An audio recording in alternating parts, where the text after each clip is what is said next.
Good evening, everyone. Leading off here tonight with chilling words from the judge in the sentencing today of the American woman who plotted a foiled mass murder at a Halifax mall.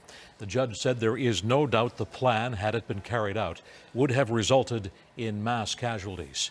And in sending the woman to prison for life, he also described her prospects for rehabilitation as questionable. Here is CTV's Heidi Petracek.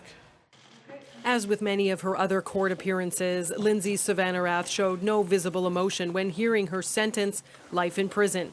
Last year, she pleaded guilty to conspiracy to commit murder for her role in planning a mass shooting at a Halifax mall. The Crown says the sentence sends a message. The court was unequivocal that this kind of conduct here in Canada by an offender who is not claimed to be remorseful or renounce it will never be accepted. Court heard excerpts from reams of Facebook messages between Souvannarath and Nova Scotia teen James Gamble, what the judge described as insurmountable evidence. The messages detail their mutual obsession with the Columbine shooters and their desire to kill as many people as possible at the Halifax Shopping Centre food court on Valentine's Day 2015. The pair had planned to kill each other after the attack. In his decision, Justice Peter Rosinsky says he's satisfied the shooting plot would have been carried out if not for an anonymous tip which triggered a police investigation.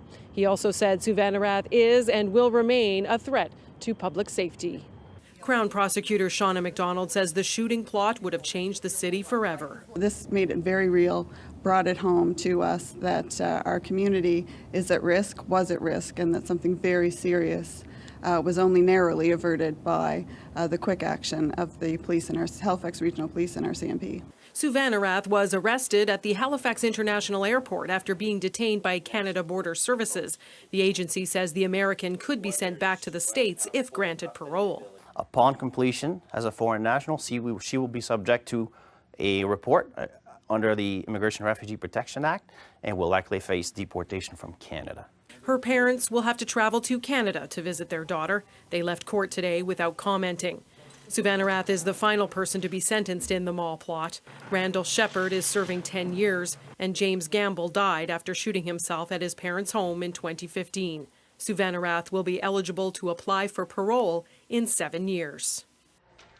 And as part of the sentencing, Souvannarath also has to supply a sample of her DNA to the National DNA Database and is banned from owning firearms. The judge also recommended as part of her incarceration that she receive intense psychological and psychiatric counseling and treatment, and that any access to the internet should be under supervision.